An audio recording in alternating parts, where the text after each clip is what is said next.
শীতের সময়ই এই তরকারিটা খেতে বেশি মজা লাগে। হ্যালো এভরিওয়ান, আসসালামু আলাইকুম। সবাই কেমন আছেন?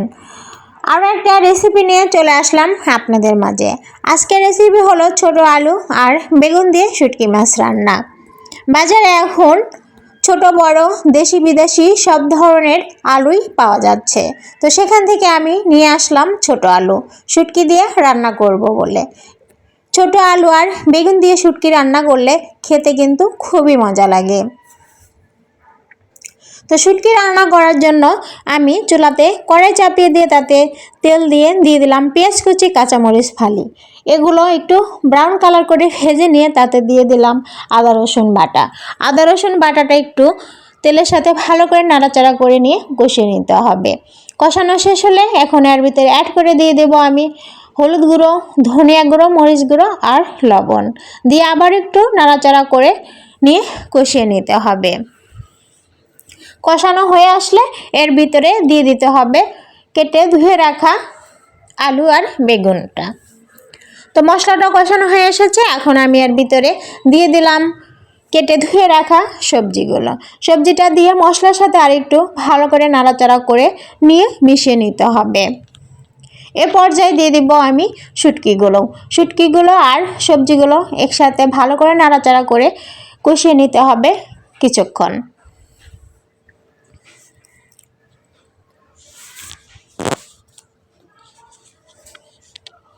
যারা ছোট আলু দিয়ে বেগুন দিয়ে শুটকি মাছ রান্না করে খেয়েছেন তারা তো এর মজাটা অবশ্যই বুঝতে পারছেন, আর যারা খাননি তারা একবার হলেও ট্রাই করে দেখবেন ছোট আলু আর বেগুন দিয়ে শুটকি খেতে কতটা মজা লাগে। আমার কাছে তো খুবই মজা লাগে, তাই রান্না করেই ফেললাম ছোট আলু আর বেগুন দিয়ে শুটকি। এর ভিতরে কিন্তু দুটো কাঁচা টমেটো অ্যাড করেছিলাম আমি। সবজিটা কষানো হয়ে এসেছে। সবজির স্বাদটা কতটা হবে তা কষানোর উপর নির্ভর করে। এখন আমি এর ভিতরে অল্প পরিমাণ পানি অ্যাড করব।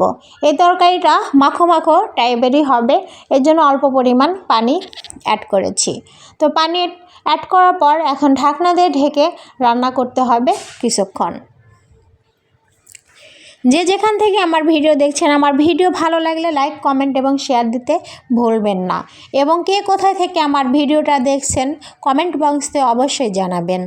আর রান্নাটা কেমন হলো সেটাও কিন্তু কমেন্ট বক্সে জানাবেন। তো ফিরে আসলাম কিছুক্ষণ পর। রান্নাটা এখন আমার শেষের দিকেই, ঝোলটা শুকিয়ে এসেছে, মাখো মাখো টাইপের হয়ে এসেছে। এখন আমি এটা চুলা থেকে নামিয়ে বাটিতে ঢেলে নেব। এটা কিন্তু গরম ভাতে খেতে খুবই মজা লাগে।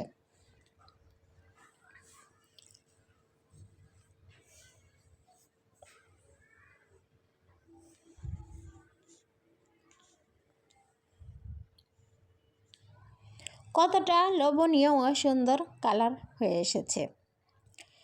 এতক্ষণ ধৈর্য সহকারে আমার সাথে থাকার জন্য আপনাদের অসংখ্য ধন্যবাদ। এভাবেই পাশে থাকবেন। নেক্সট ভিডিওর আমন্ত্রণ জানিয়ে আজকের মতো এখানে বিদায় নিচ্ছি। ধন্যবাদ সবাইকে।